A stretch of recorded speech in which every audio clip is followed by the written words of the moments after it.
Capítulo 1. Duas escolhas: obras ou graça. Você tem somente uma vida para viver e tem o direito de desfrutá-la, mas uma das principais coisas que o impedirão fazer isso são as obras da carne. As obras da carne são tentativas de realizar pela sua própria força as coisas que são tarefas de Deus. Tentar fazer o que somente Deus pode fazer sempre nos leva à frustração. Confiar em Deus para que Ele faça o que somente Ele pode fazer nos leva à alegria, porque os impossíveis dos homens são possíveis para Deus. Lucas 18, 27. Jesus disse: "A minha graça é suficiente contra qualquer perigo e o capacita a lidar com as adversidades corajosamente, porque o meu poder e a minha força se aperfeiçoa, se torna pleno, completo e mostra-se mais efetivo na sua fraqueza." 2 Coríntios 12, 9. Nós nos tornamos frustrados quando tentamos alcançar, por meio das obras, uma vida que Deus não somente criou, mas planejou que fosse recebida pela graça. A graça é o poder de Deus para satisfazer nossas necessidades e resolver nossos problemas. Eu vivia uma vida frustrada, complicada e sem alegria muitos anos atrás, antes de começar a buscar a Deus seriamente por causa do meu problema de falta de paz e de alegria. Quando eu tinha um problema ou necessidade, tentava ajudar a mim mesma e fazer as coisas do meu próprio jeito, o que nunca produziu qualquer resultado bom. A palavra de Deus e minha experiência pessoal têm me ensinado que a forma de evitar a frustração das obras carnais é pedir a Deus ajuda. Deixe Deus ajudá-lo. Às vezes, nós nos tornamos culpados por tentar lidar com nossas circunstâncias, em vez de confiar em Deus para cuidar delas. Não é um sinal de fraqueza admitir que não podemos ajudar a nós mesmos. É simplesmente a verdade. Jesus disse: "Porque sem mim nada podeis fazer." João 15, 5. Você pode estar frustrado, inquieto e sentindo-se infeliz simplesmente porque já está tentando resolver algo a respeito do qual nada você pode fazer. Você pode estar tentando mudar algo que somente Deus pode mudar. Talvez haja uma situação em sua vida que você não aprecie e esteja tentando se livrar dela. Se você é como a maioria das pessoas, se sentirá preocupado, aborrecido e ficará esgotado, até perceber que somente Deus pode remover tais situações da sua vida. Talvez haja algo que você deseje e esteja tentando duramente conseguir. Contudo, nada que tenha tentado funcionou, e isso o frustrou. Nesse caso, a única coisa que você pode fazer é voltar atrás e esperar em Deus. Enquanto estiver esperando que Deus cuide da situação, eu o encorajo a desfrutar a espera. Isso pode ser difícil porque exige paciência, mas trará maravilhosos dividendos no final. Esperar em Deus honra ao Senhor, e a Bíblia diz que a pessoa que honra a Deus será honrada por Ele. Deixe isso nas mãos de Deus. Suponha que você sinta que não pode mais esperar por um casamento e decida encontrar o par perfeito em vez de esperar que Deus o faça por você. Seria um erro terrível tornar-se tão desesperado a ponto de simplesmente se envolver com alguém que não seja a pessoa certa para a sua vida. Seria muito melhor esperar até que Deus traga um relacionamento planejado e abençoado por Ele. Talvez você seja casado e pense: "Quero que meu cônjuge mude, não aguento mais conviver com ele." Você não pode mudar seu cônjuge, somente Deus pode fazê-lo. Mas Deus não se moverá em sua vida enquanto você lutar e tentar fazer isso acontecer com suas próprias mãos. Ele se move quando você confia nele. Assim, sugiro que você ore, lance seus cuidados nas mãos do Senhor e tire suas próprias mãos dessa situação. Confie em Deus e siga em frente, desfrutando a vida. Pode não ser sua situação conjugal que você queira mudar, mas sente a necessidade de que seus filhos mudem, ou talvez precise de mais dinheiro ou de um emprego diferente. Todos nós temos algo em nossa vida que gostaríamos de mudar para melhor. Desejar mudanças faz parte da vida. Você sempre desejará algo em sua vida que seja diferente. Assim, se quiser desfrutar a vida cedo ou tarde, você terá que aprender a desistir de tentar por si mesmo, a fazer as coisas acontecerem. Várias vezes eu lutei enquanto tentava mudar meu marido, meus filhos, a mim mesma. Contudo, falhei todas as vezes. Provavelmente lutei mais tentando mudar a mim mesma do que qualquer um ou qualquer outra coisa.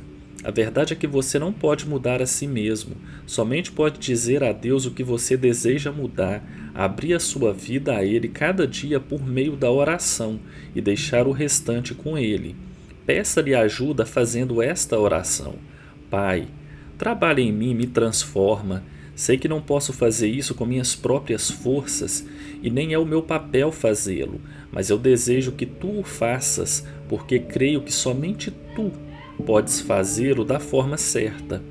Em Marcos 9:23, Jesus diz que todas as coisas são possíveis àquele que crê, e não àquele que tem uma ideia brilhante ou um grande plano e tenta fazê-lo funcionar.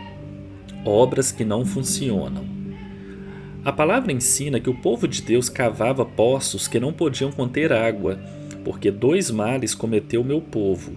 A mim me deixaram o manancial de águas vivas, e cavaram cisternas, cisternas rotas que não retêm as águas. Jeremias 2:13.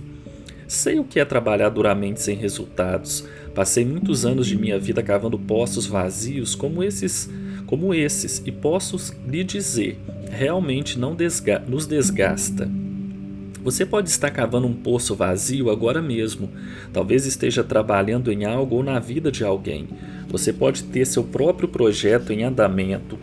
Pode estar seguindo seu próprio plano, tentando fazer as coisas acontecerem com sua própria força e habilidade. Se for assim, não irá funcionar se você deixou Deus fora do seu plano. Muitas vezes fazemos um plano e então oramos para que ele funcione. Deus quer que, em primeiro lugar, nós oremos e lhe peçamos que nos mostre seu plano. Após ter o plano de Deus, Ele quer que confiemos nele para fazer esse plano funcionar. Nosso ativismo, originado na carne, realmente impede Deus de mostrar-se forte em nossa vida. A Bíblia descreve esse tipo de atividade como obras da carne, porém eu as chamo de obras que não funcionam. Esse não é o caminho para viver a vida plena que Deus nos preparou. Duas formas de viver. Podemos viver como escravos da lei ou como herdeiros da promessa da graça. A passagem a seguir apresenta duas formas que você e eu podemos escolher viver, pois está escrito que Abraão teve 2 filhos, um da mulher escrava e outro da livre, mas o da escrava nasceu segundo a carne, o da livre mediante a promessa. Essas coisas são alegóricas, porque estas mulheres são 2 alianças. Uma, na verdade, se refere ao Monte Sinai, que gera para a escravidão. Esta é Agar, Gálatas 4:22-24. Sabemos ao estudar o livro de Gênesis, dos capítulos 11 até o 21, que Sara representa outra aliança mencionada nesses versículos. Ela era a mulher que deveria esperar a promessa de Deus e recebeu o filho nascido de forma sobrenatural. Mais tarde, verificamos o momento em que Sara se cansou de esperar a promessa de Deus, tentou fazer as coisas acontecerem do seu jeito e terminou numa confusão. Mas Deus foi fiel em manter sua promessa, e ela descobriu que quando esperamos a confiança em Deus, Ele faz acontecer aquilo em que cremos, de acordo com a vontade dEle, não importa quanto tempo demore. Podemos viver tentando tomar conta de nós mesmos, ou podemos viver confiando em Deus. Podemos tentar fazer as coisas acontecerem, ou podemos crer que Deus fará com que aconteçam. A escolha, ela é nossa. Se você quiser se livrar da pressão, escolha parar de tentar fazer tudo acontecer com suas próprias forças, em seu próprio tempo, do seu próprio jeito, de acordo com seu próprio plano. Em vez disso, abra sua vida para a ação de Deus e ore. Pai, tudo aquilo que eu desejo em minha vida, se tu não quiseres que eu tenha, não quero também. Se quiseres que eu tenha, isso eu te peço, que o dês a mim, e creio que tu o farás no seu tempo, do teu jeito, de acordo com teu divino plano. Adotei uma nova política em minha vida. Ela se chama a política do não interfira. Oro todos os dias. Pai, não farei nada sem que me mostres o que queres que eu faça. Creio que se você pedir a Deus esse tipo de orientação, verá coisas maravilhosas acontecendo em sua vida. Não funciona tentar mudar os outros. Como eu disse, durante muito tempo eu tentei mudar meu marido, mas isso realmente nunca aconteceu. O fato é que as coisas só pioraram, pois as pessoas se rebelam quando percebem que alguém está tentando mudá-las. Todos querem ter a liberdade de ser quem são. Todos querem um pouco de espaço. Ninguém quer ter de enfrentar o julgamento e as críticas de alguém que esteja constantemente tentando reformulá-las. Finalmente, Dave e eu fizemos um acordo de que pararíamos de tentar mudar um ao outro, porque de outra forma nosso casamento fracassaria. O fato é que Deus fez homem e mulher diferentes entre si, e assim fez com um propósito. Devemos ajudar a edificar um ao outro onde temos fragilidades, mas não somos chamados para mudar as atitudes que nos fazem diferentes. Estamos na vida um do outro para nos encorajarmos mutuamente a nos tornarmos tudo o que Deus tem em mente que sejamos. Se Deus tem lhe dado um cônjuge que parece muito diferente de você, provavelmente Ele o fez porque seu cônjuge tem algum dom, alguma habilidade ou alguma característica que você não tem, mas das quais você necessita. Juntos, vocês complementam suas forças e defendem um ao outro em suas áreas de fraqueza. Mas meu cônjuge me deixa louco, você pode dizer. Bem, você provavelmente o deixa louco também. Muitos casais estão se divorciando hoje porque alegam não serem compatíveis, mas a verdade é que, naturalmente falando, não há duas pessoas no mundo que sejam 100% compatíveis. A palavra diz: por isso, deixa o homem pai e mãe e se une à sua mulher, tornando-se os dois uma só carne. Gênesis 2, 24. Isso parece tão fácil quando lemos na Bíblia. Realmente deixar e unir-se não é geralmente difícil. A parte de tornar-se uma só carne, essa que é o problema. Posso dizer que hoje Dave e eu nos tornamos uma só carne, mas no começo não foi fácil. Eu estava sempre tentando mudá-lo, e ele estava tentando me mudar, e nós tínhamos todo tipo de problemas. Dave era tranquilo e não se preocupava com nada, para ele tudo estava bem. Eu, porém, sempre estava me preocupando com alguma coisa. Por exemplo, eu ficava na cozinha contando o dinheiro e verificando as contas, e geralmente havia mais contas do que dinheiro. Enquanto eu estava me preocupando, Dave estava na sala de estar brincando com as crianças. E isso me deixava furiosa, porque eu queria que ele viesse na cozinha se preocupar juntamente comigo. Eu lhe perguntava: por que você fica aí se divertindo enquanto eu estou com todo esse peso sobre mim? Ele respondia: você não tem que carregar qualquer peso. Ninguém lhe disse para fazer isso. Nós dizimamos, nós ofertamos, estamos fazendo o que Deus nos disse para fazer. Ele cuidará de nós. Não se preocupe, venha se divertir conosco.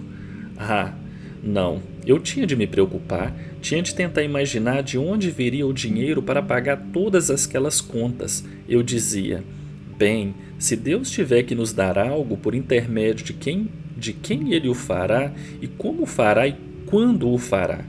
Talvez você reconheça esses sintomas de preocupação em sua própria vida. Porque Deus? Por quê? Quando? Deus, quando? Como, Deus? Como? Quem, Deus? Quem? Eu queria respostas, não queria confiar. Eu tinha de saber, tinha de ter um plano detalhado na minha frente para tudo porque realmente não sabia confiar em Deus. Você confia ou nunca descansa? A Bíblia ensina que aqueles que creem em Deus entram no seu descanso. Essa é uma maneira de você dizer se realmente está na fé ou se está tentando ter fé. Quando você entra no reino da fé, entra no descanso de Deus. Nós, porém, que cremos, confiamos, contamos com Deus, entramos no descanso. Hebreus 4, 3. O descanso é a libertação da preocupação excessiva, do conflito, do medo, do tumulto interior, da inquietação e da frustração que se desenvolvem porque tentamos fazer o que somente Deus pode fazer. Entrar no descanso de Deus não significa descansar fisicamente, mas descansar na confiança em meio a tudo o que acontece na vida. É um descanso da alma.